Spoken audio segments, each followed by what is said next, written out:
Unmuted. Hello, am I audible?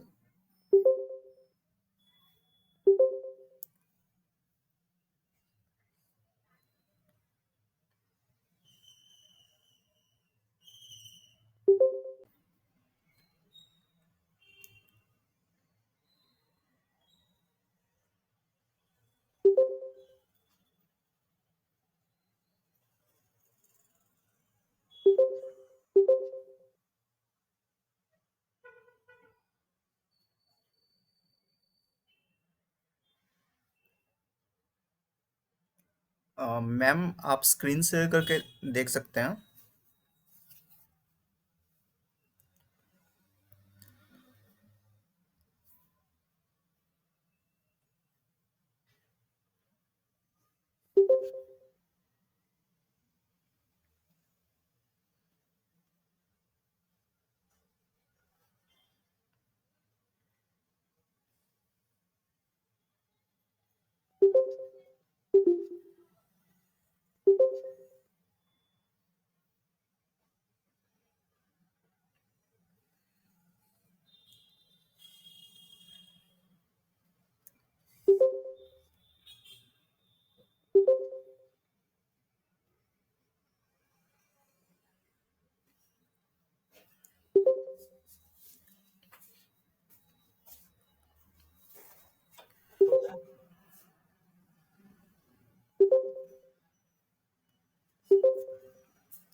Ma'am start करें।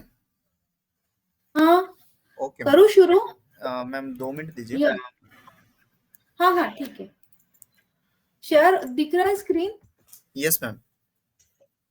या और आवाज सुनाई दे रहा है? या मैम प्रॉपर है मैम। या ओके।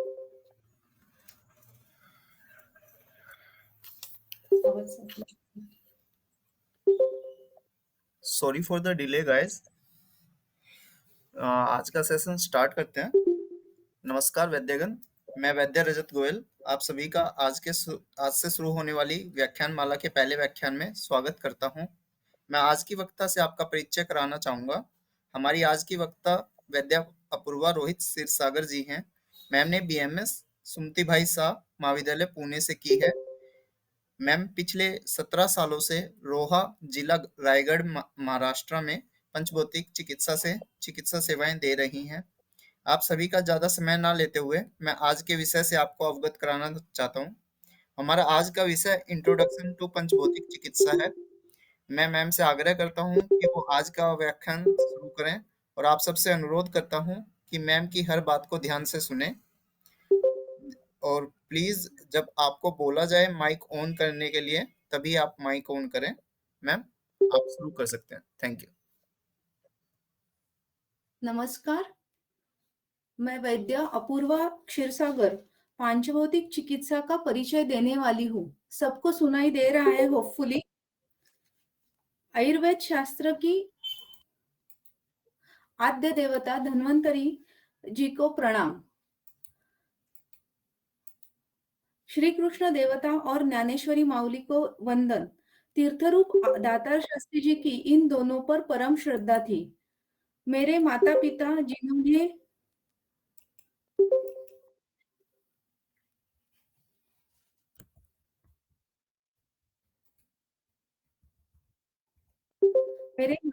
जिन्होंने मुझे आयुर्वेद प्रैक्टिस करने के लिए हमेशा प्रोत्साहित किया, उनको मेरा नमन।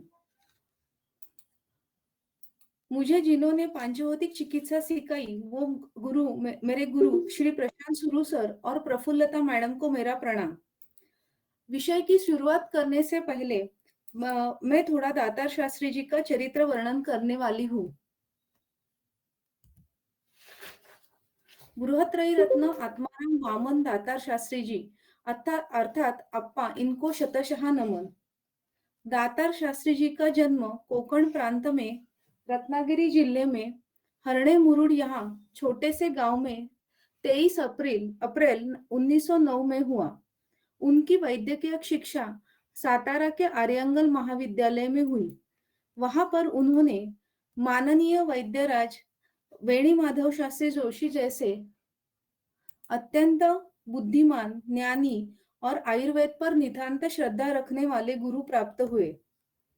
1937 में दातार शास्त्री जी ने अत्यंत महत्वपूर्ण आयुर्वेदाचार्य यह पदविका पुणे केंद्र से उत्तीर्ण की। दातार शास्त्री जी का परम देवत यानी द्वारकाधीश श्री कृष्ण भगवान और कैवल्य साम्राज्ञी चक्रवर्ती संत शिरोमणि ज्ञानेश्वर माउली थे। दातार शास्त्री जी नित्य रूप से श्री भगवत गीता और ज्ञानेश्वरी का पठन करते थे। यहाँ दोनों ग्रंथों में पांचभौतिक के संदर्भ बहुत ही जगहों पर मिलते हैं। अतः अपने शास्त्र पर विवेचन पूर्ण किताब लिखने से पहले उन्होंने आळंदी जाकर श्री ज्ञानेश्वर माउली की भक्ति की। श्री ज्ञानेश्वर माउली का दृष्टांत होने पर ही उन्होंने अपनी ग्रंथ रचना की। आयुर्वेद यह आध्यात्मिक मूल शास्त्र है और गुरु गम्य शास्त्र है। दातार शास्त्री जी के जीवन में नैतिकता, वक्तशीरता, स्वच्छता, शुचिता का आग्रह, शिस्तबद्ध जीवन, स्वशास्त्र पर अपरंपार दृढ़ श्रद्धा यह विशेषता दिखाई देते हैं। योगः कर्मसु कौशल्यम यह उनका जीवन तत्व था। रुग्ण के बारे में होने वाले लक्षण, चिकित्सा, निदान इनका व्यवस्थित रिकॉर्ड वे रखते थे और उसका निकला हुआ निष्कर्ष भी लिखकर रखते थे। विविध दुर्धर रोगों के लक्षणों का भी अत्यंत सुलभ स्वरूप विवेचन करके चिकित्सा बताने का उनका वैशिष्ट्य था। गुरु होने के नाते वे आने वाले प्रत्येक विद्यार्थी को ज्ञानदान करते थे। आयुर्वेद निर्माण में अत्यंत सूक्ष्म विचार करके औषध निर्मित करने की पद्धत उन्होंने दृढ़ की है।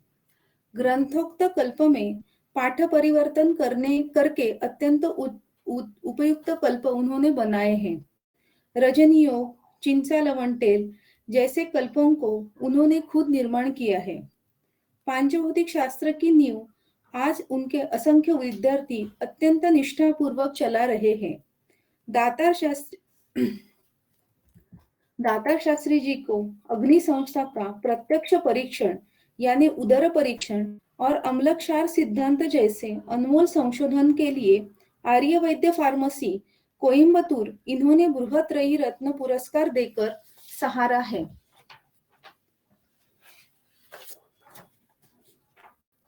सबसे पहले मैं आपको शास्त्रार्थ के बारे में बताना चाहूंगी, जो आप सभी वैद्यगण जानते हैं।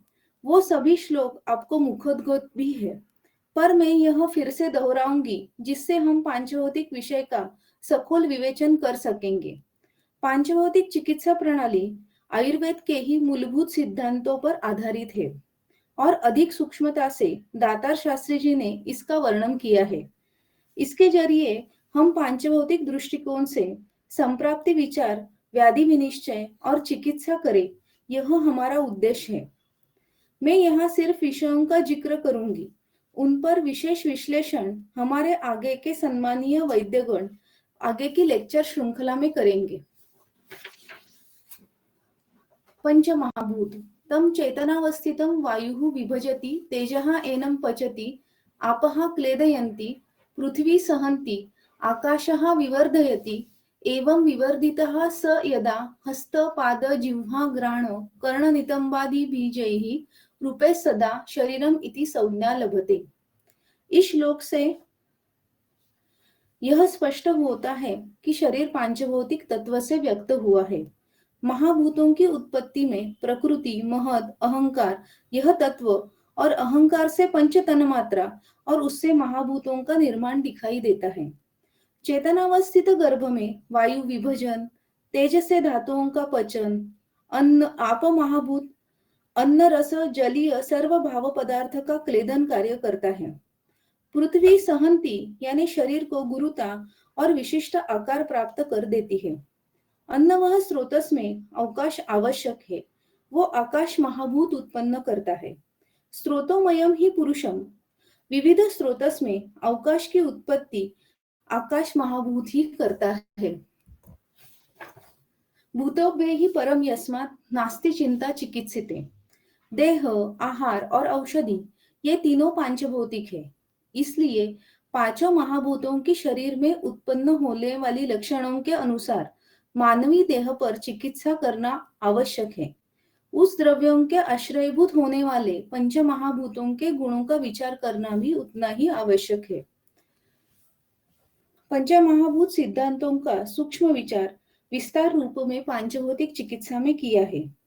दोष, धातु, मल का पांचभौतिकत्व, रस, वीर्य, विपाक का पांचभौतिकत्व, इनका विचार करके यह प्रणाली विकसित की गई है। सर्वम द्रव्यम पांचभौतिकम अस्मिन अर्थे, इसके अनुसार हर द्रव्य पांचभौतिक संगठन से बना है। अपना देह पंचमहाभूत के पंचीकरण से बना है। पंचमहाभूतात्मक आहार से देह का वर्धन पोषण किया जाता है। इस देह का लय इस महाभूतों के ही कारण होता है। इसलिए देह पंचतत्व में विलीन हुआ, ऐसा हम कहते हैं। पांचभौतिक चिकित्सा पद्धति यह आयुर्वेद के कुछ सिद्धांतों पर आधारित रची गई है। लोक पुरुष साम्य सिद्धांत, ऋतुचक्र और प्रकृति विचार, अम्लक्षार सिद्धांत, कार्य कारण सिद्धांत, पंचमहाभूतों की उत्पत्ति और विलीनीकरण, सामान्य विशेष सिद्धांत, प्रत्यक्ष, अनुमान, युक्ति, आप्तोपदेश प्रमाण एवं अयम लोकसम्मतः पुरुषः यावन्तः हि लोके भावविशेषः तावन्तः पुरुषे। निसर्ग और मनुष्य का संबंध इसमें वर्णन किया है। मनुष्य यह बाह्य सृष्टि से साधर्म्य रखता है। बाह्य सृष्टि और पुरुष पंच महाभूतात्मक है। सामान्य वृद्धि कारण, सामान्य विशेष सिद्धांत, सामान्य यानी समान गुण, सामान्यम वृद्धि कारणम, और विशेष यानी विरुद्ध गुण, ह्रास हेतु विशेषश्च। विभिन्नता विरुद्ध गुणों का नाश करती है। गोधूम का उदाहरण लिया जाए तो गोधूम मधुर रस प्रधान, मधुर विपाकी, शीतवीर्य के होने से गुरु, घन, स्थूल, पार्थिव गुणों के होते हैं। कफ दोष और मांस धातु की वृद्धि करते हैं। और ठंड से शरीर सिकुड़ गया तो हम वचा जैसे तेज महाभूत प्रधान द्रव्य का यूज करते हैं। यह विशेष है। व्यायाम और श्रम से हम प्रमेह स्थौल्य में अपतर्पण कर सकते हैं। स्वभाव परमवाद, शरीर का स्वभाव साथ में रखना है। जिस महाभूतों के गुण क्षय होता है उन गुणों की वृद्धि के लिए शरीर इच्छा प्रकट करता है। उस गुण आहार से महाभूतों का साम्य प्रस्थापित किया जाता है। यही स्वभाव परमवाद है। गुरु अथवा अधिक मात्रेत भोजन हुआ तो उसका पूर्ण पचन होने तक खाने की इच्छा न होना यह स्वाभाविक है। परंतु फिर भी हमने अन्न ग्रहण किया तो प्रज्ञापराध से व्याधि निर्मिति होती है। अयोग्य दिनचर्या, ऋतुचर्या, आहार विहार, अयोग्य निद्रा, मानस भावों की दृष्टि यह स्वास्थ्य नष्ट करते हैं। इसलिए निसर्ग का विचार करते हुए दैनंदिन जीवन व्यतीत करना आवश्यक है। दातार शास्त्री जी ने स्वस्थ वृत्त पालन, दिनचर्या, ऋतुचर्या का विस्तृत विवेचन किया है। लाइफस्टाइल मैनेजमेंट यह केवल स्वस्थ वृत्त का ही आधुनिक नाम है। आयुर्वेद दृष्टिकोण से देखें तो दोष, धातु, मला, मूलम ही शरीरम, यह वाग्भट ग्रंथ में वर्णन है। वात, पित्त, कफ 3 दोष, रस, रक्तादि सप्त धातु, मल, मूत्र, स्वेद यह 3 मल, इन भावों से शरीर बना है। 3 दोष, दूषण स्वभावात दोषाः। वात दोष, तत्र वृक्ष, लघु, शीत, खर, सूक्ष्म, चलो, नीलः। सूक्ष्म यह आकाश का गुण है। पित्त दोष, पित्तम सस्नेहम तीक्ष्णोक्ष्णम, लघु, विस्त्रम, सरम, द्रवम। तीक्ष्ण उष्ण यह अग्नि के गुण है। सस्नेह, सर, द्रव आप महाभूत गुण है। लघु वायु का गुण है। विस्त्र गंध पृथ्वी का गुण है। कफ दोष, स्निग्ध शीतो गुरुर्मंद, श्लक्ष्णम रुष्ण स्थिर कफ। गुरु स्थिर यह पृथ्वी के गुण है। स्निग्ध, मंद, मृष्ण आप महाभूत गुण। श्लक्ष्ण आकाश का गुण है। शीत वायु महाभूत का गुण। हर एक महाभूत का खुद का अग्नि होता है। उसके अलावा महाभूत के गुण शरीर पर कार्यकारी नहीं होते। सप्त धातु, धारणात धातवः, इस न्याय से सप्त धातु शरीर का धारण करते हैं। योग्य काल में लिया हुआ आहार, उसका पचन, सारकिट्ट विभजन, सार भाग से सप्त धातु का पोषण, वर्धन और मलों का बहिर्गमन, यह प्रोसेस हम सबको पता है। मल संचय के बारे में देखा जाए तो मल संचय की शरीर को आदत रहती है, परंतु मल क्षय तीव्रता से शरीर को महसूस होता है। उदाहरण लिया जाए तो अतिसार। अतिसार में शुरू में इतनी थकान महसूस नहीं होती, पर बाद में पिंडकोद्वेष्टन जैसे लक्षण दिखाई देते हैं। गुणाय उक्त द्रव्येषु शरीरेषु अपि हिते तथा स्थान वृद्धि क्षया तस्मात् देहानां द्रव्य हेतुका। ये सुश्रुत का जो सुश्रुत सूत्र साम का जो श्लोक है, उसमें पूरी तरह से लिखा है कि दोष धातु मल अपने अपने स्थान में रहे और उनका वर्धन और क्षपण ये द्रव्य के गुणों पर निर्भर रहता है। सत्कार्यवाद। कारण द्रव्य के सिवाय कार्य द्रव्य उत्पन्न नहीं होता। व्याधि संप्राप्ति में निश्चित कारण हेतु कौन सा है? प्रज्ञापराध, असात्मेंद्रियार्थ संयोग और काल, इन तीनों में से जो कारण है उसको नष्ट करना आवश्यक है। योग्य निदान करना और निदान परिवर्जन यह अर्ध चिकित्सा है। आत्मनः आकाश संभूत, आकाशात वायू, वायु अग्नि, अग्नि आप, आपहा पृथ्वी, आकाश से वायु, वायु से तेज, तेज से आप और आप महाभूत से पृथ्वी, ऐसा निर्मिति क्रम आप सभी को पता है। पृथ्वी से औषधि और उस पर पांचभौतिक देह का पोषण होता है। त्रिदोष और पंच महाभूत संबंध। वात दोष। वात दोष में पांचों महाभूतों का संगठन होते हुए आकाश, वायु, इन दो महाभूतों का अधिक प्राधान्य होता है। स्पर्श तन्मात्रा से वायु महाभूत की उत्पत्ति सृष्टि उत्पत्ति क्रम में होती है। शरीर के सर्व क्रियाओं को बल देने वाला और मलरूप द्रव्यों का निस्सारण करने वाला, भाव पदार्थों का अव्याहत वहन करने वाला वायु सर्वाधिक महत्वपूर्ण है। वृक्ष गुण से खरता, परुषता, प्रलाप, मलावरोध यह लक्षण दिखाई देते हैं। वायु की अनुलोम गति बिगड़ गई तो कास, श्वास, रुद्रोग इनकी संप्राप्ति दिखाई देती है। अधोवात के अवरोध से हिक्का, उद्गार से उदावर्त तक संप्राप्ति दिखाई देती है। वात दोष के 5 प्रकार है। व्यानवायु। व्यानवायु के साथ आकाश यह तत्व हृदयाश्रित है। सार्वधिक बल इस पर निर्भर होता है। बल्य, बृहण, रसायन द्रव्य इस काल में कार्यकारी होते हैं। समान वायु। अन्नम गृह्णाति, पचति, विवेचयति, मुंचति, यह समान वायु का कार्य है। समान वायु की गति अन्न के सम्मिलन के लिए उपयुक्त होती है।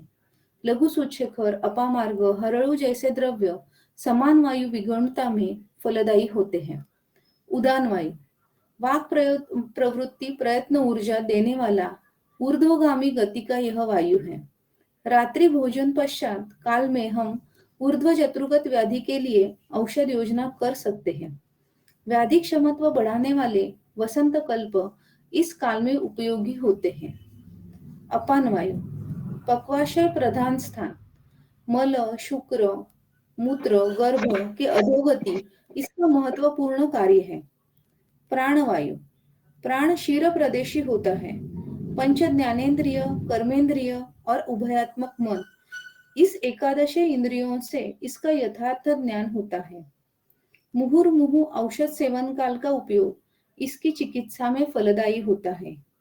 वात का अनुलोमन और प्रकुपित दोषों का विलयन करके रोग शांति होती है। सीतोपलादी चूर्ण अल्प मात्रा में शहद के साथ हम दे सकते हैं। वात के 5 प्रकारों का भी पांचभौतिक संगठन दातार शास्त्री जी ने दिया है। उसका व्याधि विनिश्चय और चिकित्सा में फायदा होते हुए दिखाई देता है। पित्त दोष। जल और तेज यह परस्पर भिन्न गुण महाभूत के प्राधान्य से पित्त दोष की निर्मिति होती है। दातार शास्त्री जी ने पित्त के 2 भेद माने हैं। अम्लधर्मी और क्षारधर्मी। पित्त का प्रमुख कार्य पचन परिणमन है। पित्त के भी 5 प्रकार यह वर्णन करती हूँ। पाचक पित्त, ग्रहणी यह पाचक पित्त का स्थान है। स्वभावतः क्षार धर्म प्रधान तीक्ष्ण गुण का यह पित्त है। रंजक पित्त अम्ल धर्मी गुण का पित्त है। स्थूल पेशन और सूक्ष्म पचन में सहायक होते हुए रक्त धातु की निर्मित करता है। आलोचक पित्त स्थान नेत्र स्थान, पांडु कामला जैसे व्याधि में पांडुता और पीत नेत्रता यहाँ दिखाई देती है। प्रवाल, गिरीश, आमलकी, हरिद्रा इस द्रव्यों का चिकित्सा में उपयोग होता हुआ दिखाई देता है। भ्राजक पित्त स्थान स्पर्शनेन्द्रिय, त्वचा का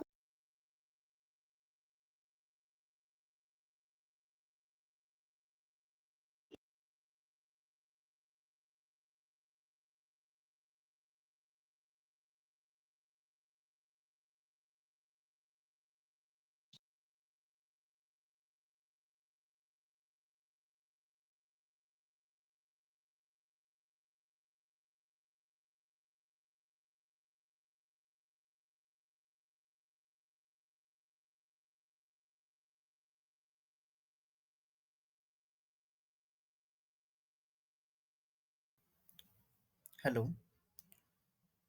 मैम आपका ना माइक ऑफ है।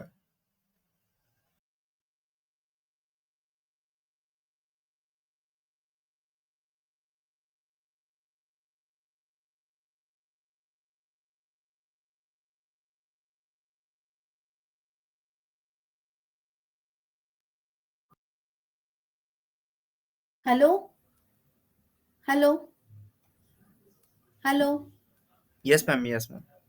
जी, आ रही है मैम सुनाई आवाज। दे रहा है? जी कब मैम, से आ रही नहीं है। है? फिर से? नहीं नहीं, पित्त दोष मैम आपने बताए थे, सारधर्मी और अम्लधर्मी 2 टाइप। हाँ जी। हाँ, उसके बाद उससे पढ़ू क्या फिर से एकदा? पित्त दोष का कर सकते हैं मैम, एक बार रिपीट। या ओके ओके। पित्त दोष जल और तेज यह परस्पर भिन्न गुण महाभूत के प्राधान्य से इसकी निर्मिति होती है। दातार शास्त्री जी ने पित्त के 2 भेद माने हैं, अम्लधर्मी और क्षारधर्मी। पित्त का प्रमुख कार्य पचन परिणमन है। पित्त के 5 प्रकार। पाचक पित्त, ग्रहणी यह पाचक पित्त का स्थान है। स्वभावतः क्षार धर्म प्रधान तीक्ष्ण गुण का यह पित्त है। रंजक पित्त अम्लधर्मी गुण का यह पित्त है।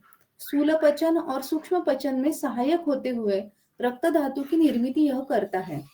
आलोचक पित्त स्थान नेत्र स्थान, पांडु कामला जैसे व्याधि में पांडुता और पीत नेत्रता यहाँ दिखाई देती है। प्रवाल, गिरीश, आमलकी, हरिद्रा इन द्रव्यों का चिकित्सा में उपयोग होता हुआ दिखाई देता है। भ्राजक पित्त स्थान स्पर्शनेन्द्रिय, त्वचा का प्रभाव वर्ण स्निग्धता इस पर निर्भर है। स्नेहन के लिए हरिद्रा तेल आमलकी तेल हम यूज कर सकते हैं। अभ्यंतरतः खदीर माका सारिवा मंजिष्ठा ऐसे द्रव्यों का उपयोग करते हैं। साधक पित्त हृदय यह स्थान ओजोवर्धक सुवर्ण वचा जटामांसी जैसे द्रव्य यूज कर सकते हैं। कफ दोष, कफ दोष में पृथ्वी और जल महाभूत प्राधान्य रहता है। उसके कफ के 5 प्रकार। अवलंबक कफ उर त्रिकसंधि आश्रय स्थान है। पृथ्वी महाभूत प्राधान्य का यह कफ है।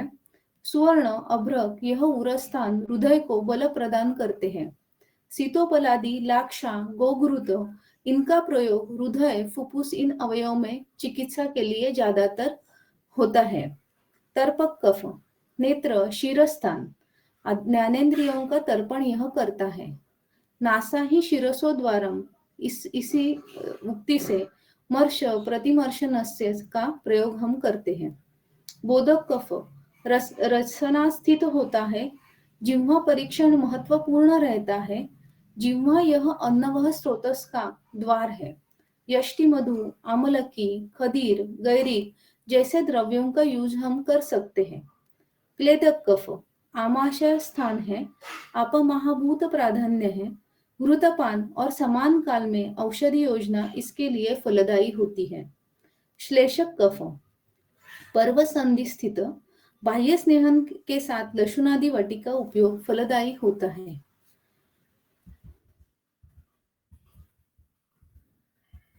त्रिदोषों की वृद्धि और शमन करने वाले पंच महाभूतों का विश्लेषण नीचे तालिका में दिया है। कफ का विचार किया जाए तो कफ की वृद्धि पृथ्वी और आप महाभूत से होती है और शमन आकाश, वायु और तेज से होता है। सप्त धातु और महाभूत पांचभौतिकत्व। रस धातु संपूर्ण द्रव स्वरूप का यह धातु है। जल महाभूताधिक्य है। यह प्रीणन कार्य करने वाला कफ समान गुणधर्म का है। शतावरी, यष्टि यह वनस्पति द्रव्य और भस्म में प्रवाल भस्म कार्यकारी रहता है। रक्त धातु रक्त रस के सार भाग से रक्त निर्मित होती है। अग्नि पित्त के आश्रय से रहता है और पित्त रक्त के आश्रय से रहता है। जल और अग्नि महाभूताधिक्य होने वाला यह धातु है। रक्त धातु चिकित्सा समय सारिवा, मंजिष्ठा, जम्बू इन औषधि द्रव्यों का विचार करें। लोह कल्प, माक्षिक, प्रवाल इनका भी अवस्थानुरूप विचार हम कर सकते हैं। मांस धातु पृथ्वी महाभूत के घनता, गुरुता, दृढ़त्व, स्थिरत्व इस गुण से परिपूर्ण यह धातु है। शरीर का लेपन कार्य करता है। शतावरी, गिरीश, प्रवाल भस्म कार्यकारी होते हैं। बादाम और जर्दालू, एप्रिकॉट मांस को दृढ़ता प्रदान करते हैं।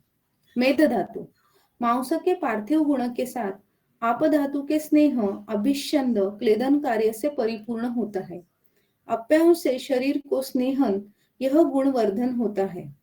किरात, तिक्त, गुड़ुची, श्वेतचंदन, शुंठी, गुगुल, शिलाजीत इन कल्पों का यूज हम कर सकते हैं। अस्थि धातु मेद धातु पर अग्नि प्रक्रिया से दृढ़ता, रुक्ष, खर, काठिन्य और पृथ्वी महाभूत की गुणवृद्धि से अस्थि धातु उत्पन्न होता है। अस्थि धातु का सौशीर्य में आकाश का अंश दिखाई देता है। वायु संचरण अस्थि में होता है। शरीर स्थिरता, देह धारण अस्थि का प्रमुख कार्य है।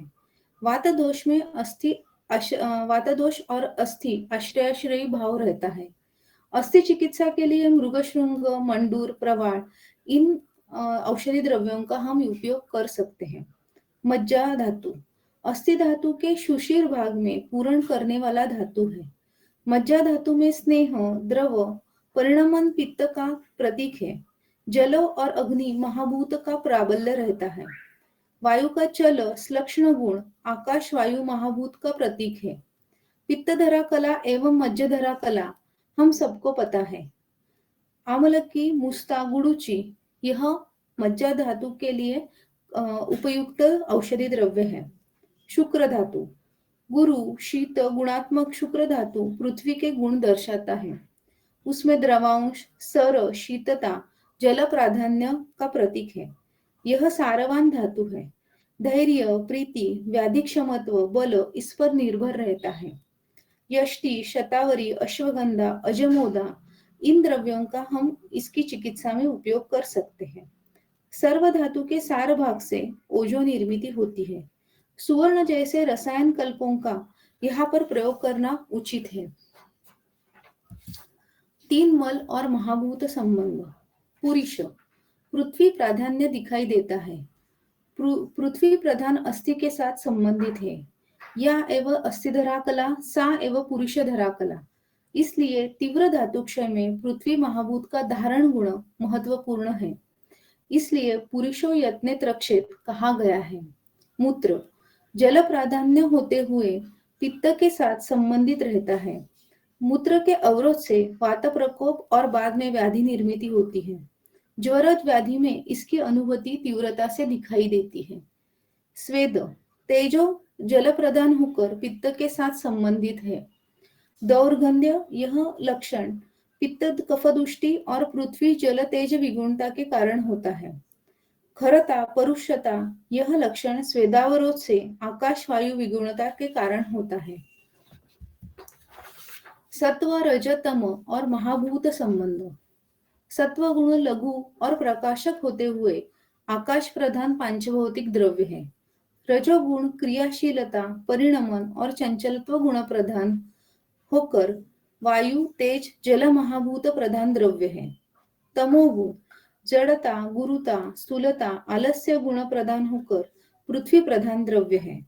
आकाश का विचार किया जाए तो सत्व बहुलता दिखाई देती है। वायु रजो बहुल है, तेज सत्व रजो बहुल, जल सत्व तमो बहुल और पृथ्वी तमो बहुला दिखाई देती है। षड रस पांचभौतिकत्व का विचार करें तो मधुर रस पृथ्वी जल, अम्ल रस पृथ्वी तेज, लवण रस जल तेज, कटु रस तेज वायु, तिक्त रस वायु आकाश और कषाय रस पृथ्वी वायु। नित्य सर्व रसाभ्यास यह वचन बहुत ही प्रसिद्ध है। षड्रस का कार्य शरीर के गुण, भाव पदार्थ, इनकी वृद्धि और क्षय के लिए उपयुक्त होते हैं। मधुर, अम्ल, कषाय रस पृथ्वी महाभूत के गुण बढ़ाते हैं। मधुर लवण रस जल महाभूत गुण वृद्धि दिखाते हैं। अम्ल लवण कटु रस तेज महाभूत गुण वृद्धि के होते हैं। कटु तिक्त कषाय रस वायु महाभूत गुण वृद्धि के होते हैं। तिक्त यह एकमेव रस है, उससे आकाश प्राकृत होने में सहायता होती है, अवरोध नष्ट करने में सहायक रहता है। चिकित्सा करते समय द्रव्य कौन सा यूज करें? चिकित्सा करते समय द्रव्य कौन सा यूज करें और आहार में पथ्यापथ्य के लिए षड्रसों का विचार अनिवार्य होता है।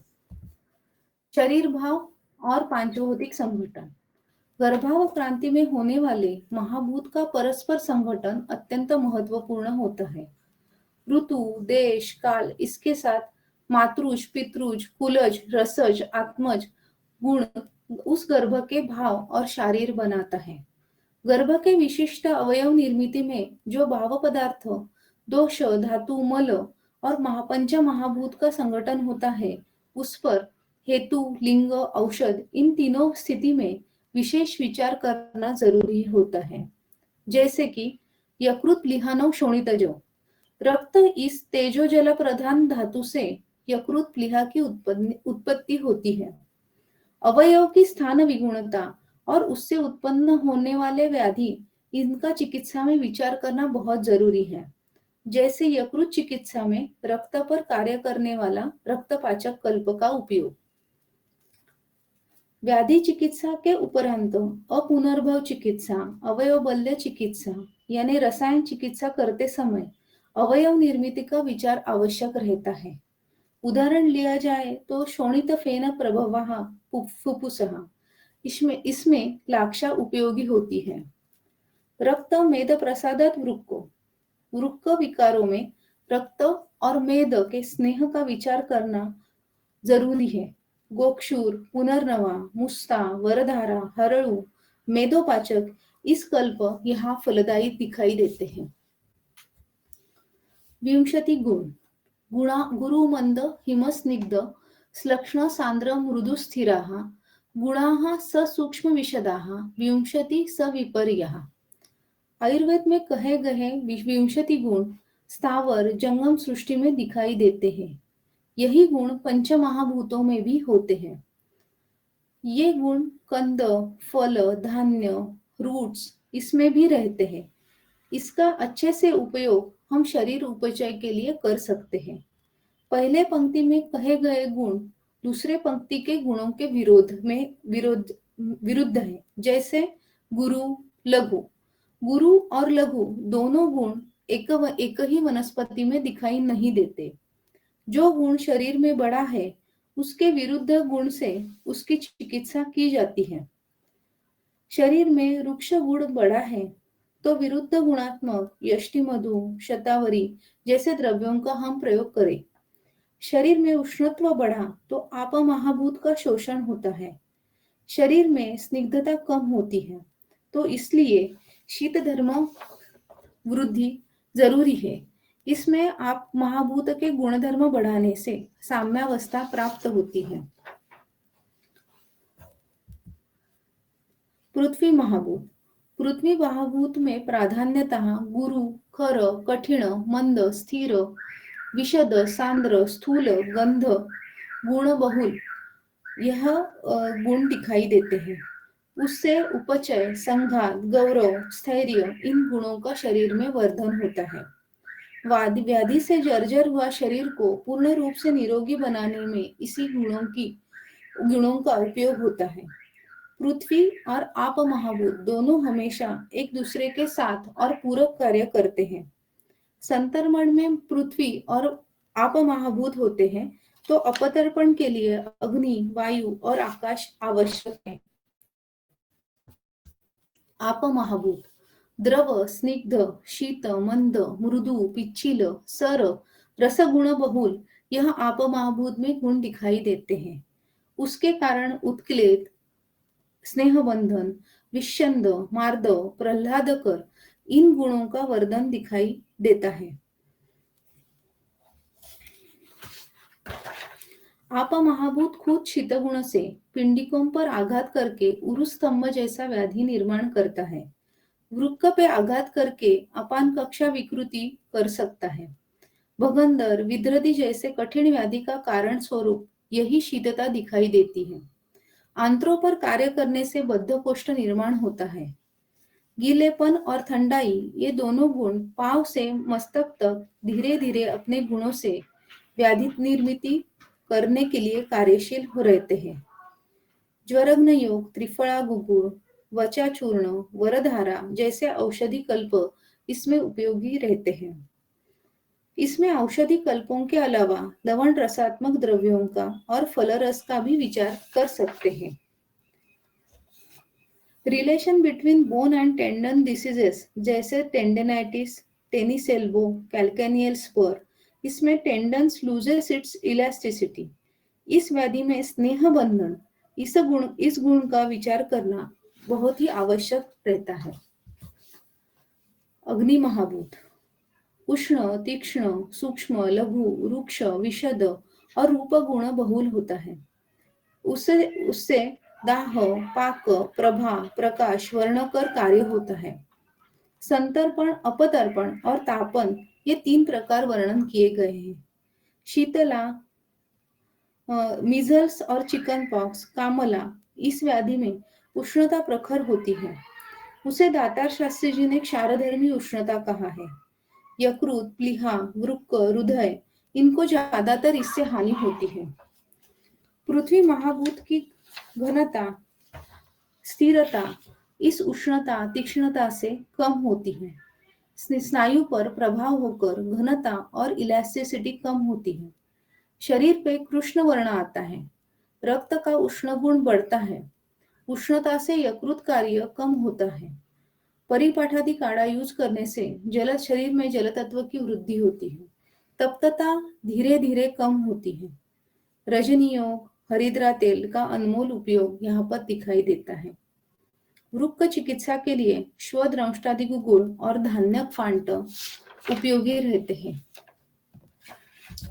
वायु महाभूत लघु, शीत, रुक्ष, खर, विशद, सूक्ष्म, स्पर्श गुण बहुल वायु महाभूत के गुण होते हैं। रोक्ष, ग्लानि, विचार, वैशद्य, लाघव यह कार्य करते हैं। स्वतंत्र गति होने वाला यह महाभूत है। अपान वायु को अधिक महत्व है। वृक्क, गर्भाशय, ग्रहणी, गुद ये सब अपान कक्षा में आते हैं।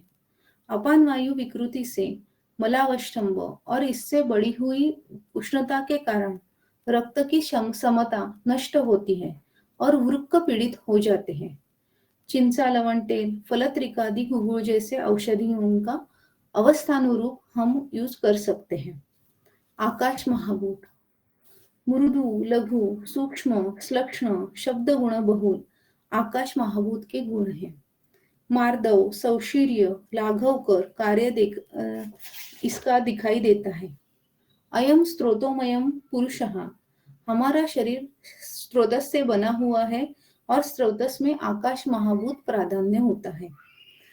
विशेषतः तिक्त रसात्मक द्रव्य जैसे कुटकी, मुस्ता, चंदन इसका हम अवस्थानुरूप उपयोग कर सकते हैं। शब्द, स्पर्श, रूप, रस, गंध यह इंद्रिय ग्राह्य विषयों में भी पंचमहाभूतों का संगठन अगले तालिका में दिया है। शरीर में पंचमहाभूतों के स्थान का विचार और निदान और चिकित्सा में महत्वपूर्ण है।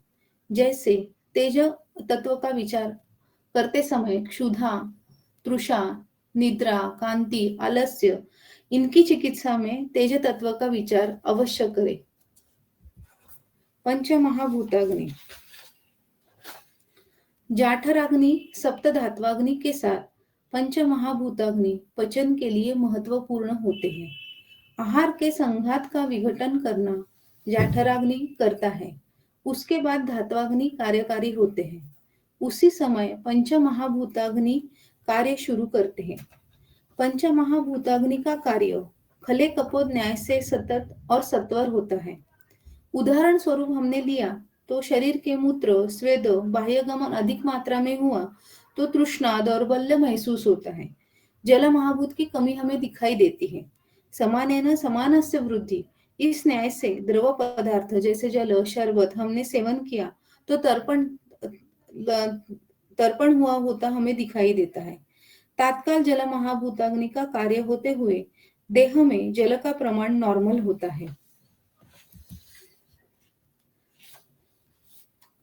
अम्ल क्षार कल्पना, अल्कलाइन डाइट यह इस जमाने में बहुत ही पॉपुलर है, परंतु यह केवल अम्ल क्षार कल्पना है और इसका विस्तृत विवेचन दातार शास्त्री जी ने किया है। अम्ल क्षार कल्पना यह मदात्य चिकित्सा में आया हुआ क्षारो ही याति माधुर्यम शीघ्रम अम्लोपसंहिता इस सूत्र के अनुसार है।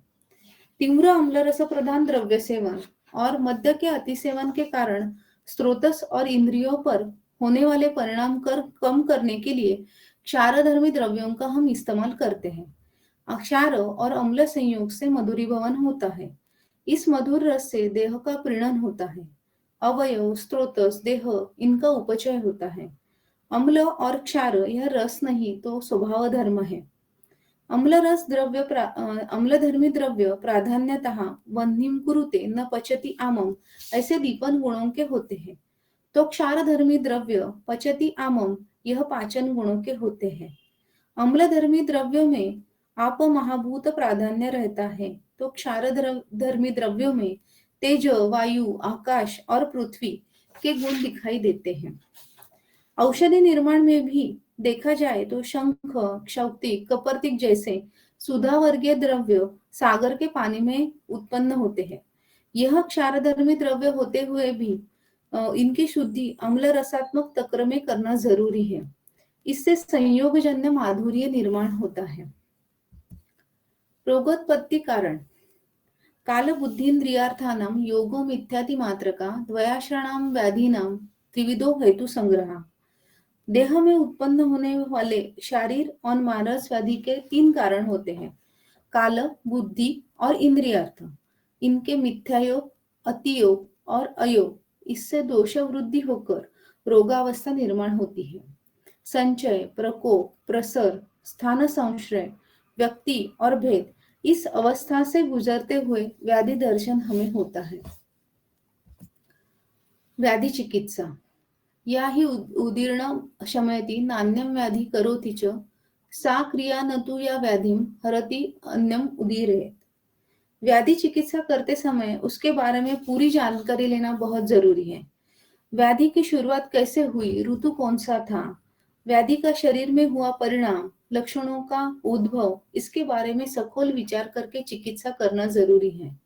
उत्तन व्याधि पर 3 दिनों में और गंभीर व्याधि पर 7 दिनों में लक्षणों में सुधार होना भी उतना ही जरूरी है। एक व्याधि की चिकित्सा पूर्ण करते समय अन्य व्याधि न हो, यह बहुत ही महत्वपूर्ण है। उदाहरण स्वरूप लिया जाए तो ज्वर चिकित्सा करते समय वृक्क की व्याधि उत्पन्न होना। पचन, आहार सेवन करते समय जठर के 4 भाग बनाकर 2 भाग अन्न, 1 भाग पानी, द्रव आहार, 1 भाग वायु के संचरण के लिए बाकी रखना जरूरी है। अन्न का पाचक द्रव्यों के साथ एक जीव होना पचन के लिए आवश्यक होता है। मात्रावत आहार, जिह्वा लौल्य का विचार न करना अन्न सेवन करते समय बहुत ही मायने रखता है। नित्यम सर्व रसाभ्यासः, षड रसात्मक आहार सेवन से वात, पित्त, कफ सम प्रमाण में रहते हुए स्वास्थ्य निर्माण करते हैं। कौन से भी एक रस के विगुणता और एखादे रस के अति परिपोष से शरीर में अनिष्ट परिणाम दिखाई देते हैं, धातु दृष्टि दिखाई देती है और रस के अतियोग के लक्षण भी दिखाई दे सकते हैं। देहे पंचमहाभूतात्मके देहे आहार पांचभौतिकः। देह पंच महाभूतात्मक है और आहार भी पांचभौतिक है। अग्नि संस्था, अग्नि का कार्य यहाँ पे वर्णन किया है। बलम आरोग्यम आयुष्च प्राणाश्च अग्न प्रतिष्ठिता, आयु वर्ण बलम स्वास्थ्यम उत्साहो उपचयो प्रभा, शांतेग्नो म्रियते युक्ते चिरंजीवत्य नामया। आप सभी को अग्नि का कार्य पता है, तो मैं अग्नि संस्था से शुरुआत करूंगी। पांचवतिक चिकित्सा प्रणाली में अग्नि संस्था बहुत ही मायने रखती है। उसके प्रत्यक्ष परीक्षण की अलग पद्धत किया जाती है। अग्नि संस्था में दातार शास्त्री जी ने यकृत, प्लीहा, वृक्क को प्राधान्य दिया है। उसके अनुसार विविध लक्षणे, नाद परीक्षा और सूक्ष्म शोधन पद्धति से चिकित्सा, यह पांचभौतिक चिकित्सा के लिए मूलभूत है। इस चिकित्सा प्रणाली में हम विचार करें तो रुग्ण परीक्षण के लिए प्रातः काल यानी कफ काल में रुग्ण परीक्षा करें। सुबह 6 से 10 बजे खाली पेट उदर परीक्षण किया जाता है। उदर परीक्षण और नाद परीक्षा को अनन्य साधारण महत्व है। उदर परीक्षण में यकृत, प्लीहा, मूत्रपिंड, गर्भाशय परिसर, अपान कक्षा इनको विशेष महत्व है। अग्नि संस्था का विचार करें तो प्रमुख इंद्रिय यकृत है। रक्त निर्मिति और पचन इसके प्रमुख कार्य है। उसके वजह से देह का भरण कार्य पूर्ण होता है। रक्त का धारण और नियमन यह प्लीहा का प्रमुख कार्य है। रस रक्त द्वारा इसका पोषण भी होता है। यकृत प्लीहानो शोणितजो, यह हम सबको पता है। रक्त के वर्धित अनावश्यक दुष्टि दोष का नाश करना प्लीहा का करती है। देहोष्मा यह प्लीहा का प्रमुख कार्य है।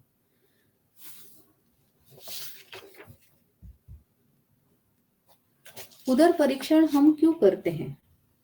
शब्द यह आकाश महाभूत का विशेष गुण है। वह गुण अन्य महाभूतों में भूतांतर प्रवेशभूत कृत गुण होने के कारण दिखाई देता है।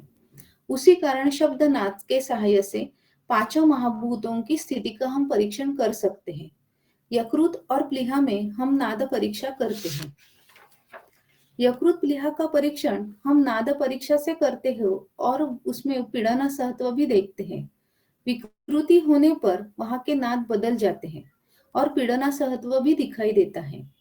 प्राकृत नादों का विचार किया जाए तो यकृत पर अल्प घन नाद दिखाई देते हैं और प्लीहा पर अल्प आकाशीय नाद प्राकृत होते हैं। यकृत चिकित्सा के लिए हम फलत्रिकादि गुड़, आरोग्यवर्धिनी, ताम्रभस्म, कुटकी, शरपुंख जैसे द्रव्यों का प्रयोग कर सकते हैं। प्लीहा चिकित्सा के लिए रजनीयोग, वरांगक्षार, परिपाठादि काढ़ा इत्यादि कल्पों की योजना कर सकते हैं। वृक्क, रक्त मेद प्रसादात वृक्को, अग्नि संस्था में मलत्याग उत्सर्जन का कार्य वृक्क करते हैं। रक्त और मेद के प्रसाद भाग से उसकी उत्पत्ति होती है। यहाँ पर दक्षिण और वाम वृक्क प्रदेशी पीड़ना सहत्व द्वारा हम उसका परीक्षण करते हैं। उदर परीक्षण और वृक्क दृष्टि के लक्षणों का परामर्श लेते हुए वृक्क की चिकित्सा करनी जरूरी है। श्वद्रंशादि गुड़, हरड़ू, मूत्र विशोधन काढ़ा, मेदोपाचक ऐसे अनेक कल्पों के सहाय से हम वृक्क की चिकित्सा करते हैं। गर्भाशय, स्त्री शरीर में गर्भाशय का विचार महत्वपूर्ण है। अपान वायु कक्षा में जो समतोल बिगड़ा हुआ है उसका विचार करके इतर सार्वदेहिक सर्व लक्षणों की संप्राप्ति का तालमेल रख के हमें चिकित्सा करनी होती है। कांति प्रभा, जंबूत्वक चूर्ण, मेदोपाचक, पद्म काष्ठ, जिंगी शारदी यानी सारिवा मंजिष्ठा का कल्प, इन द्रव्यों का विशेष उपयोग दिखाई देता है।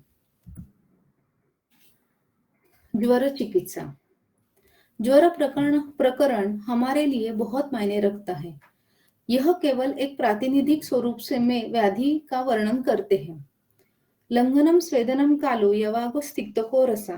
यह नवज्वर का चिकित्सा सूत्र है। यहाँ पर जो तिक्त रस का जिक्र किया है, वो तिक्त रस ही क्यों? तिक्त रस जैसा पित्त शामक है, वैसा कषाय और मधुर रस भी पित्त शामक है। तिक्त रस का उत्तर हम पंच महाभूतों के आधार से दे सकते हैं। ज्वरवादी में पृथ्वी और आप महाभूत दृष्टि से अग्निमांद्य होता है, आम निर्मिति और स्रोतोरोध निर्माण होता है। तिक्त रस आकाश वायु यह दो महाभूत प्रधान होने से पृथ्वी और आप महाभूत का वैगुण्य नष्ट कर सकता है। मधुर रस पृथ्वी और आप प्रधान है, कषाय रस वायु और पृथ्वी प्रधान है। अतः इन दोनों से यानी मधुर रस और कषाय रस से आम नष्ट करके अवकाश उत्पन्न करना नहीं हो सकता। अधिक सूक्ष्म विचार से हम व्याधि की संप्राप्ति, दोष दुष्य समूर्छना भंग का विचार कर सकते हैं और यशस्वी हो सकते हैं।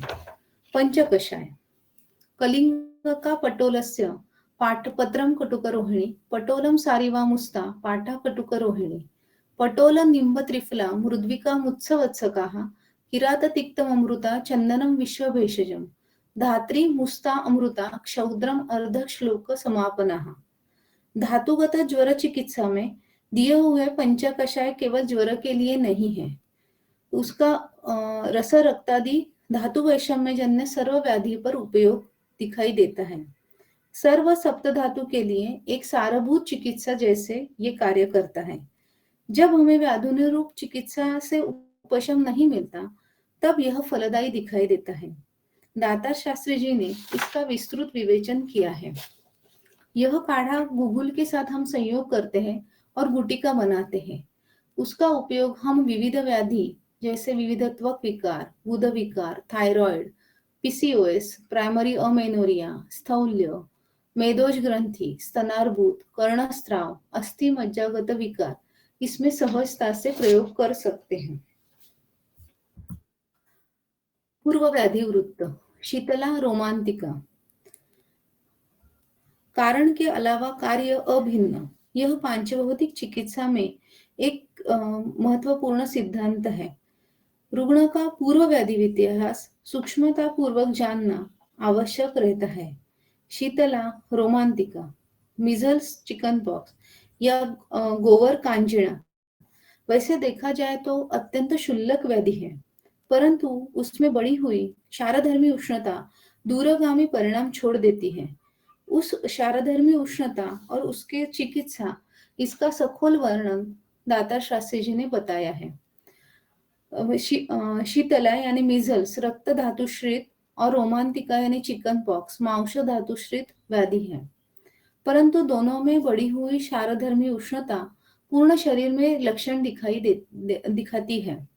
पूर्व व्याधि में यह व्याधि का जिक्र आता है तो हम रजनियों और परिपाठादिक वाद के सहायता से यशस्वी चिकित्सा कर सकते हैं।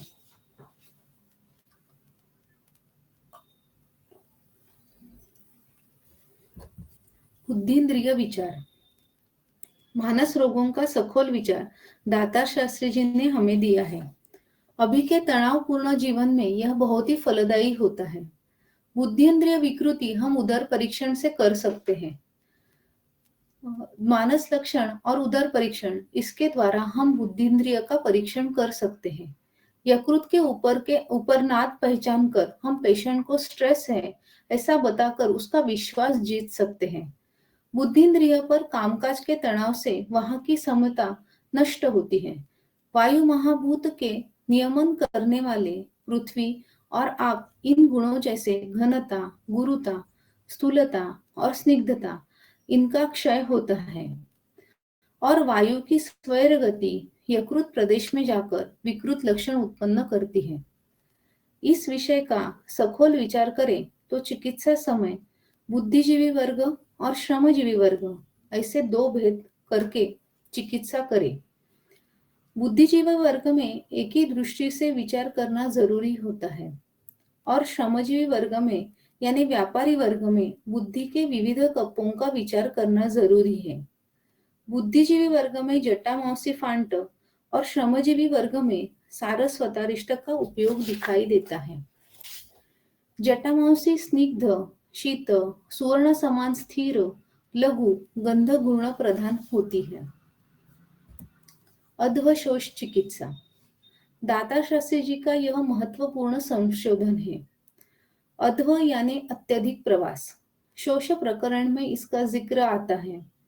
अत्यधिक प्रवास के कारण मूत्रवेग धारण करने से मूत्रवह स्रोतस पर ताण निर्माण होता है। चल गुण वर्धित होकर रक्त की स्थिरता कम होती है। उसके वजह से प्लीहा का कार्य बढ़ता है और प्लीहा दुष्टि होती है। अत्यधिक और वारंवार हुए प्रवास के कारण प्लीहा और मूत्रपिंड की दुष्टि दिखाई देती है। श्वद्रंशादि गुगुल, वरांग क्षार, रक्तजनियोग, इस औषधि कल्पों यहाँ अत्यंत उपयोगी रहते हैं। अभी के शहरों में और नवीन जीवन शैली में हमें बार बार अध्वशोष के रुग्णों की चिकित्सा करनी पड़ती है।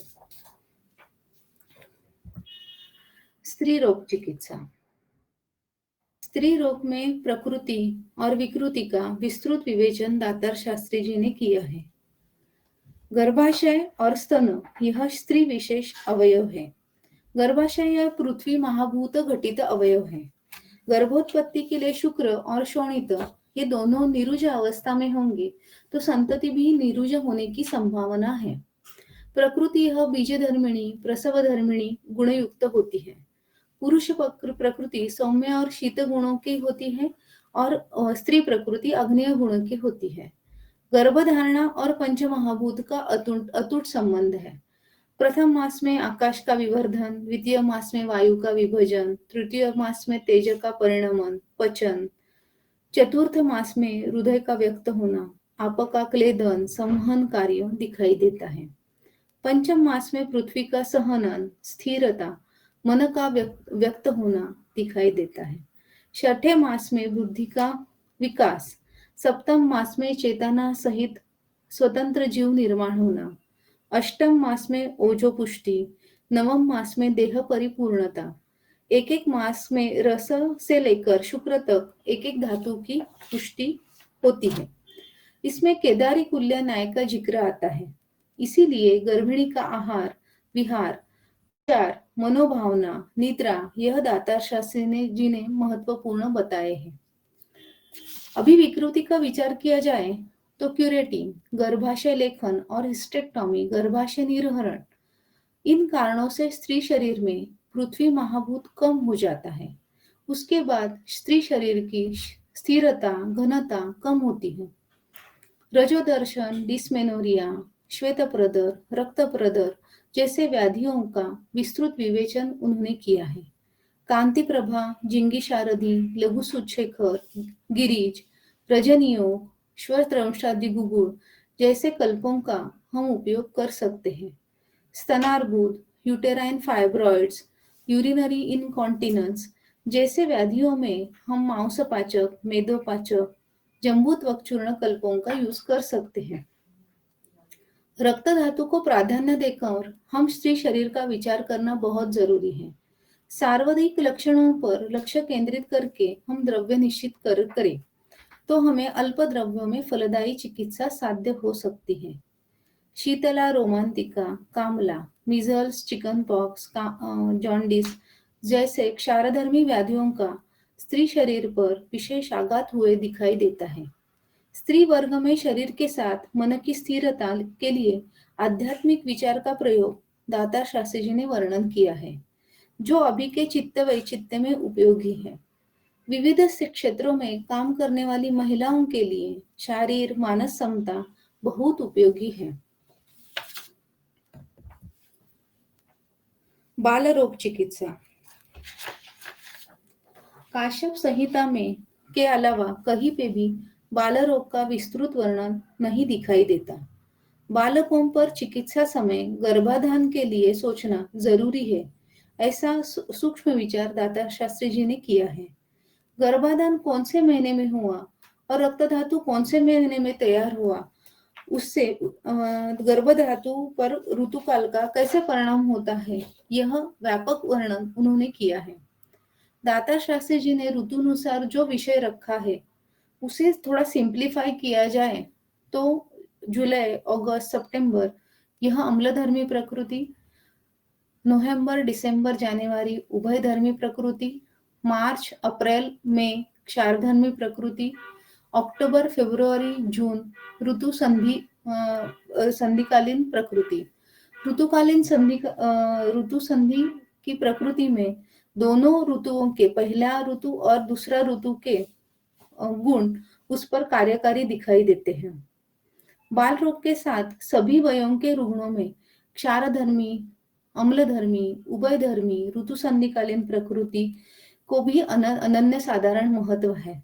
उसके अनुसार हम औषधि प्रयोग करें तो अल्प मात्रा में स्पेसिफिक ड्रग से हम चिकित्सा फलदायी कर सकते हैं।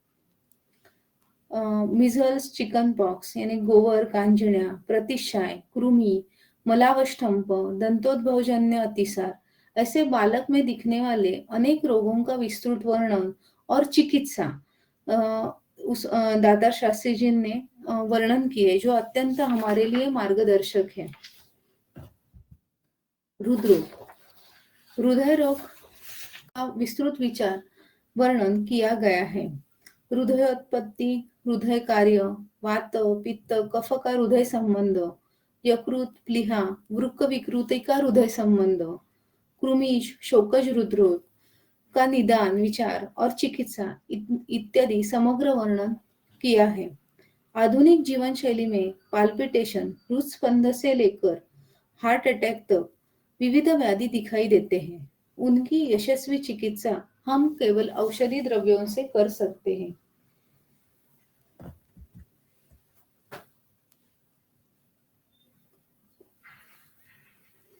औषध सेवन काल, युज्यत अन्नम अन्नादो मध्ये अन्ते कवलांतरे ग्रासे ग्रासे मुहुर्सान्नम सामुद्गम निशीच औषधम। अनन्न काल का विचार किया जाए तो अनन्न काल में दिया हुआ औषधि द्रव्य यानी सुबह से 6 बजे देना जरूरी है। सुबह 6 से 10 बजे तक कफकाल रहता है। यकृत, मूत्रपिंड, अग्निम संस्था, पचन मार्ग में यह सर्वाधिक कार्यकारी रहता है। फलत्रिकादि जैसे औषधि द्रव्यों का हम यहाँ उपयोग करते हैं। प्राक भक्त अन्न सेवन करने से पहले दिया हुआ औषधि द्रव्य, वृक्क, आंत्र की गति, गर्भाशय, पक्वाशय, इस पर यह कार्यकारी होता है। श्वदंष्ट्रादि, हरळू, कांति प्रभा, शुद्ध गिरीश इसी काल में दी तो अधिक उपयोगी रहते हैं। शुद्ध गिरीश का उपयोग हम अत्यार्थ में प्राक भक्त काल में कर सकते हैं। मध्य भक्त, आहार सेवन करते समय खाने के बीच में औषधि द्रव्य की योजना की जाती है। समान वायु पर कार्यकारी और अन्न का मुंचन करने वाला यह औषधि काल है। अतिसार, ग्रहणी, इसमें परपटी कल्पना, लघु सूचकर जैसे द्रव्यों का हम उपयोग करते हैं।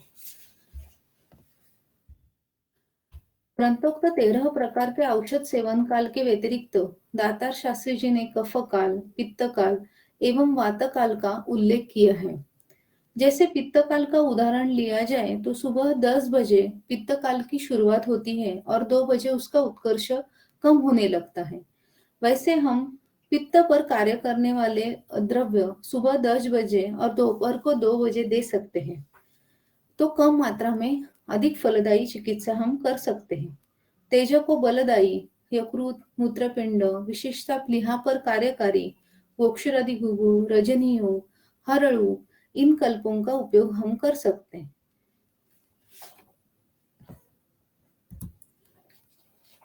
अनुपान, अनुसह व पश्चात दीयते इति अनुपान। अनुपान से हम औषधि द्रव्य की कार्यकारिता बढ़ा सकते हैं। दातार शास्त्री जी ने अनेक अनुपान यूज किए हैं। उसमें से मैं प्रातिनिधिक स्वरूप पर श्रीखंड, रसाला, भस्मक व्याधि में प्रयोग किया है। डिंकलाही, बबूल निर्यास भर्जित चूर्ण, कशेरुका क्षयजन्य संप्राप्ति, वातव्याधि, अस्थिधातु बल चिकित्सा में क्षय पूर्ति करके संधान करने के लिए पद्मकिट्ट पंचसार के साथ उसका प्रयोग किया है। शीत जल, शरीर में जल महाभूत की वृद्धि करने वाली औषधि द्रव्यों के साथ शीत जल हम देते हैं, जैसे कि हरळू, श्वदंष्ट्रादि गुगुळ, रजनी योग और गिरिज। धान्यक्वाथ, यह दीपन, पाचन और मूत्र है। मूत्र व स्रोतस के दोषकृत घटक यह बाहर निकालता है। नवनीत और सीता, नवनीत यानी लोणी और सीता यानी खड़ी साकर। नवनीत यह रक्त संग्राही है और सीता दाह शामक है। रक्तार्श, परिकर्तिका ऐसे अवस्था में बद्ध और रुक्षमल, दाह प्रधान रक्तस्राव, इन लक्षणों में त्रिफला गुगुल शतताल के साथ इसका प्रयोग लाभदायी होता है। पथ्यापथ्य विचार। पथ्यापथ्य विचार करते समय हम रुग्ण का रूटीन, व्याधि विशिष्ट पथ्यापथ्य, औषधि विशिष्ट पथ्यापथ्य का विचार करें। पांचभौतिक चिकित्सा में सामान्यतः हरी मिर्च, कच्चा प्याज और लहसुन, तले हुए चीजें, दही ये नहीं खाने के लिए कहा जाता है। खाने का समय, रात को देर से सोना, सुबह अत्यंबुपान, अत्यधिक श्रम, इनका विचार बारकाई से हम करते हैं। औषधि निर्माण पाठ परिवर्तन। औषधि की उपयुक्तता, कार्यक्षमता बढ़ाने के लिए पाठ परिवर्तन करने की अनुमति दी है। पांचभौतिक में लघु सूत्रशेखर जैसा कल्प, जिसको हम नागवेल पत्र स्वरस की भावना देने के अलावा शुंठी की भावना देते हैं। शुंठी के कारण तेज महाभूत की वृद्धि होकर पित्त के द्रव गुण का शोषण होता है। इसी तरह पाठ परिवर्तन करने से अत्यंत अल्प मात्रा यानी 30 to 60 मिलीग्राम दवा से अत्यंत तीव्र गति से कार्य दिखाई देता है। रजनी योग यहाँ एक और ऐसा कल्प है जिसमें हरिद्रा और शुद्ध गिरिज केवल 2 द्रव्य हैं, परंतु क्षारधर्मी उष्णता का परिवर्तन करने में यह फलदायी रहता है। विविध त्वक रोग, प्रतिशाय, नेत्र रोग इसमें उपयुक्त होता है। अम्ल क्षार का और एक उदाहरण है चिंचा लवण तेल। चिंचा यानी तिनतिड़ी, सैंधव और मूंगफली का तेल, इस द्रव्यों से बनाया हुआ तेल अब हम अभ्यंतर सेहन के लिए और दे सकते हैं। मलवटक, मलावष्टंभ में अत्यंत गुणकारी है। चरकोक्त वरांग क्षार का उपयोग अत्यंत युक्तिपूर्वक दातार शास्त्री जी ने किया है। प्लीहा रोग में इसका केवल उल्लेख है, परंतु पांचभौतिक चिकित्सा में प्लीहा विकृति में इसका अमृतोपम उपयोग दिखाई देता है।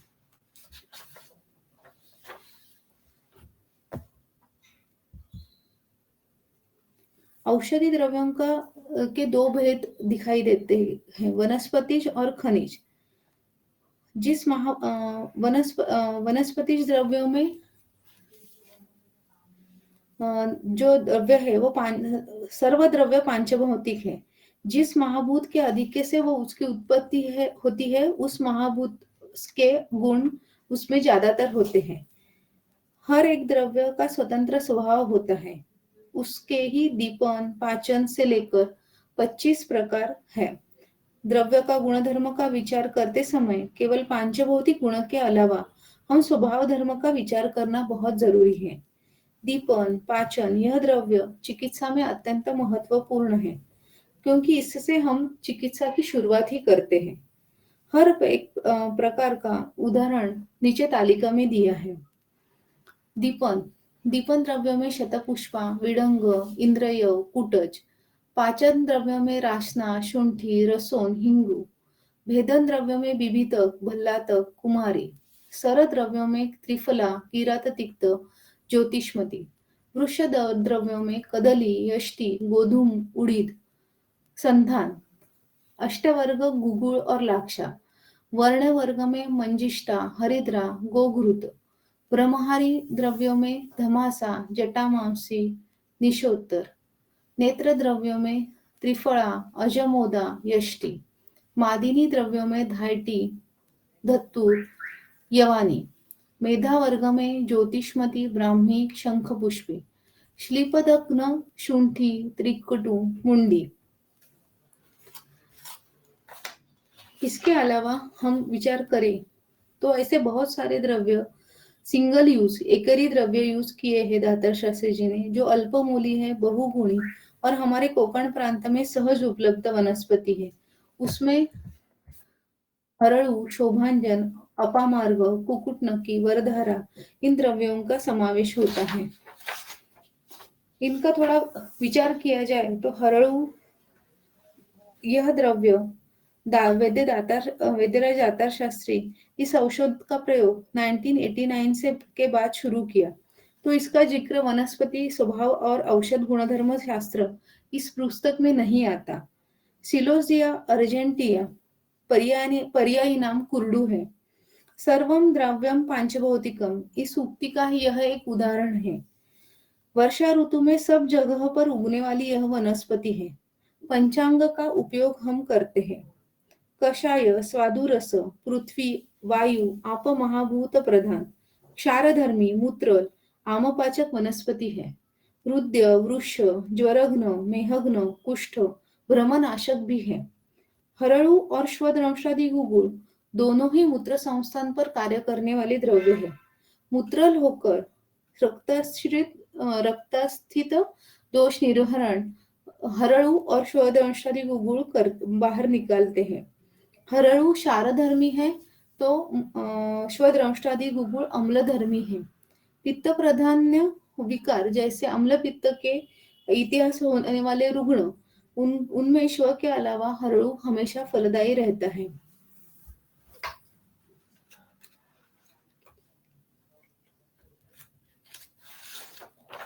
सुबह 10 बजे और दोपहर 2 बजे अपान काल में हम इसका प्रयोग कर सकते हैं। शोभांजन मोरियंगा ओलेफेरा, शिग्रू और शेवगा अंतसाल उपयोगी होती है। क्षारधर्मी वनस्पति है। अम्लधर्मी व्याधि में वाचनार्थ शोभांजन यूज होता है। मधुर कटु रस का पृथ्वी आप अग्निवायु महाभूत प्रधान यह द्रव्य है। दीपन वृक्ष सर तीक्ष्ण रुद्र गुणों का है। अपची विद्रदी में अभ्यंतर और बाह्य उपयोगी है। आमवात पार्श्वशूल कैल्केनियल स्पर में अत्यंत फलदायी होता है। व्यानोदन काल में हम दे सकते हैं। किणही यानी अपामार्ग पंचांग और आघाड़ा एकारांथस एस्पेरा। अपामार्ग वर्षा ऋतु में उत्पत्ति और शरद ऋतु में पक्व होता है, इसलिए वो क्षारधर्मी है। पाचन के लिए उपयुक्त है। दीपन पाचन वर्ग में आता है। कटुतिक्त रस का आकाश वायु अग्नि पृथ्वी महाभूताधिक्य वात कफनाशक क्षारधर्मी और पाचन है। मेदोपह और रुद्रुजनाचक यह इसका विशेष गुणधर्म है। शरीर में अम्लधर्म बढ़ के आम निर्मिति होती है, तब यह इसका उपयोग हम करते हैं। आमवात प्रवाहिका संधिगतवात मेदोज ग्रंथि इसमें गुणकारी होता है। व्यानोदन काल में हम यूज कर सकते हैं। शोभांजन हरड़ू अपामार्ग सिंगल ड्रग यूज कर सकते हैं। योजक तत्र दुर्लभ यह मुक्ति यहाँ पे बहुत माहित होती है। खनिज द्रव्यों का विचार किया जाए तो खनिज में अभ्रक भस्म जैसे द्रव्यों में संतर्पणोत्थ अभ्रक अपतर्पणोत्थ अभ्रक टंकण मारित अभ्रक ऐसे विविध भेद दातार शास्त्री जी ने किए और उनका विशेष उपयोग उन्होंने करके दिखाया था। औषधि कल्प केवल 20 कल्पों के सहाय से चिकित्सा करना हमें स्वप्नवत लगता है, पर यह मुमकिन है।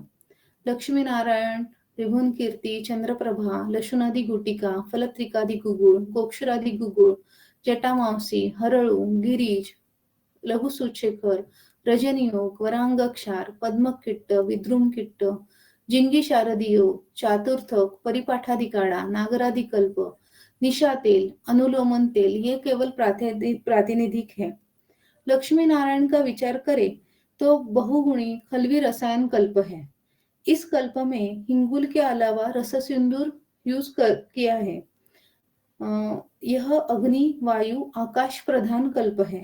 ज्वर सामावस्था में के लिए अत्यंत उपयुक्त है, परंतु इतना तीक्ष्ण कल्प शुद्ध गिरीश के साथ मर्दन करके दातार शास्त्री ने बनाया है। एक भाग लक्ष्मी नारायण और 4 भाग गिरीश लेकर हम कल्प बनाए तो पित्त ज्वर जैसे व्याधि में भी हम यूज कर सकते हैं।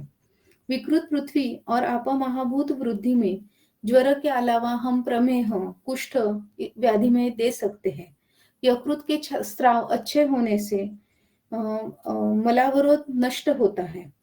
विषम ज्वर में कार्यकारी होते हुए प्लेटलेट्स को भी बढ़ाता है। अनुक्त व्याधि, इस जमाने में बहुत से ऐसे व्याधि दिखाई देते हैं, परंतु आयुर्वेद ग्रंथ में इसका जिक्र नहीं होता। ऐसे सभी व्याधि सिंड्रोम यानी व्याधि संकर का विचार पांचभौतिक गुण से करके संप्राप्ति का अन्वय लगाकर चिकित्सा हम कर सकते हैं। नवीन युग में हमें ऐसे अनुक्त व्याधि का विचार करना क्रम प्राप्त है। उसमें हम पांचभौतिक चिकित्सा हमें फलदायी दिखाई देती है। अतः पांचभौतिक चिकित्सा गुणकारी, सत्य फलदायी, इकोनॉमिकल और सरल चिकित्सा पद्धति है। न्यूनते पुरते, अधिकते सरते, करुण घेयावे तुमते, विनवतु असे। आप सभी का धन्यवाद और वैद्य रजत गोयल जी और प्रो आयुर्वेदा संस्था को भी धन्यवाद।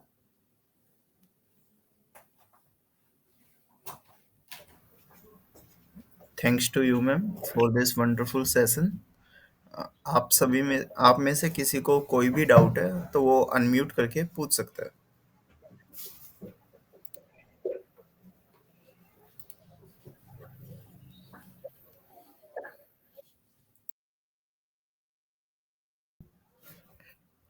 एनीवन, किसी को कोई डाउट है?